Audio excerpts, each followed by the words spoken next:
Kisah selalu ada hikmah. Kita tadi udah lihat bagaimana perjuangan beliau dari yang sempat tinggal, mohon maaf ya, di atas got, menahan lapar 3 hari, apa aja dilakuin, jualan donat, jadi OB. Tapi sekarang kita bakal tanya, sekarang udah jadi konsultan, bahkan kemarin juga dapat penghargaan ya. Jadi akhirnya pertama tadi teknik sipil, kelautan, lulus S1 langsung ambil S2 atau Enggak. ada ngapain dulu?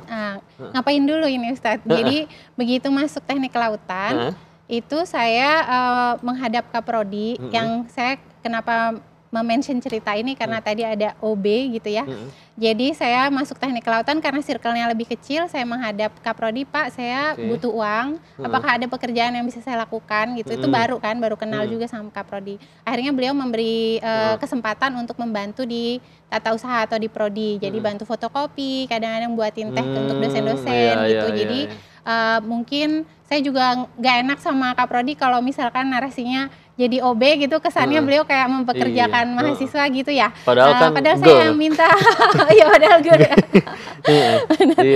Nah, kemudian saya tuh juga aktif di unit-unit mahasiswa sosial gitu, termasuk juga dengan teman-teman untuk mengospek, Ustadz. Ya, waktu itu ospek tuh sangat dilarang. Jadi saya dipecat dari pekerjaan tersebut. Ya Allah.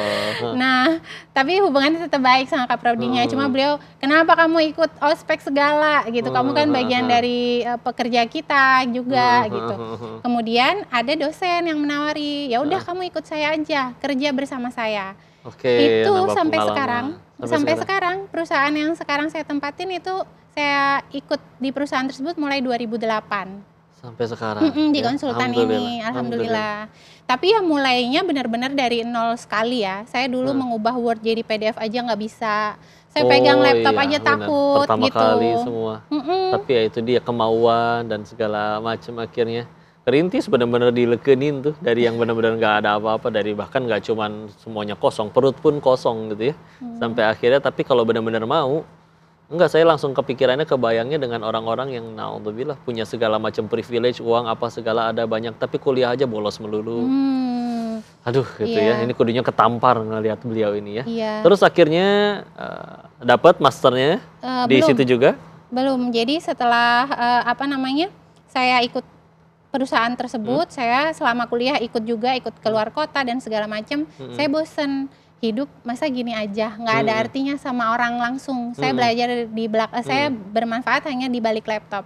Akhirnya setelah lulus S1 saya nggak langsung ambil S2, tapi ikut program ke daerah, ikut Indonesia Mengajar. Saya mengajar SD di berapa tahun? 14 bulan. 14 bulan. Jadi tinggal dulu di sana 14 bulan. Itu komunikasi masih berjalan dengan perusahaan sekarang. Akhirnya kembali dari daerah tersebut, saya balik lagi langsung kerja di sini lagi. Nggak betah kalau nggak jadi manfaat beliau itu. Sampai akhirnya jadi dapat penghargaan tuh. Pengen lihat itu tadi yang dibawa-bawa berat itu apa tuh?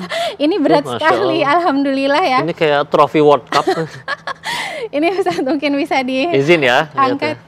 Abot tenan iki, Masya Allah. Iya. RA Kartini Award 2024 baru ya, Insya Allah. Baru. Bulan apa ini?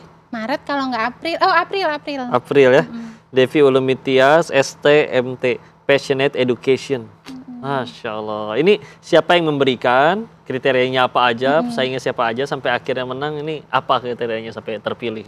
Saya nggak tahu pesaingnya, tapi saya dikontak aja oleh Yayasan Kartini Award waktu itu untuk diberikan penghargaan ini bareng-bareng sama Bu Sri Mulyani, terus Retno Marsudi. Saya luar biasa ya, Masya Allah, saya alhamdulillah ya bisa merasakan gitu. Jadi yang dinilai mungkin seluruh perjalanan hidup ya, bagaimana pendidikan bisa mengubah seseorang, nggak hanya satu orang, keluarga besarnya juga, lingkungan. Terangkat derajatnya ya.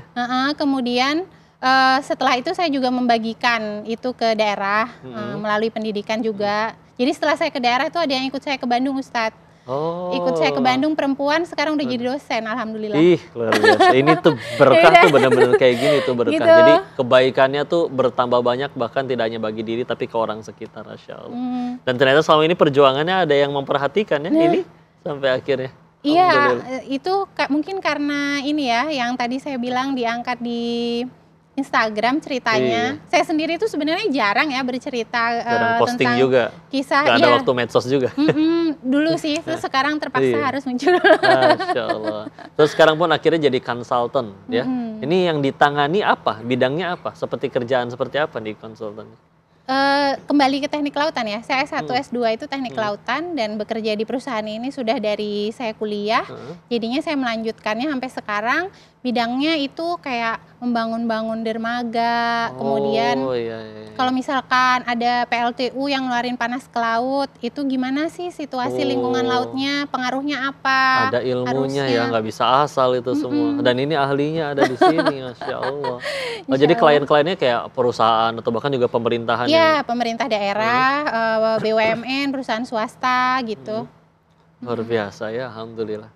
Maka kita bakal ambil banyak banget pelajaran, tapi sekali lagi nanti kau bakal minta beliau juga mudah-mudahan ngasih kita nasihat berkenan ya, untuk gimana caranya yuk jangan kalah sama kondisi yang beliau hadapi. Itu uniknya kayak tadi, bahwa beliau ngerasanya tidak berat, padahal bagi orang bisa jadi berat banget. Jadi gimana mindset dan mentalnya, kita pelajarin bagaimana pola pikirnya beliau nanti ya, tapi jangan kemana-mana, tetap di SAS, selalu ada hikmah.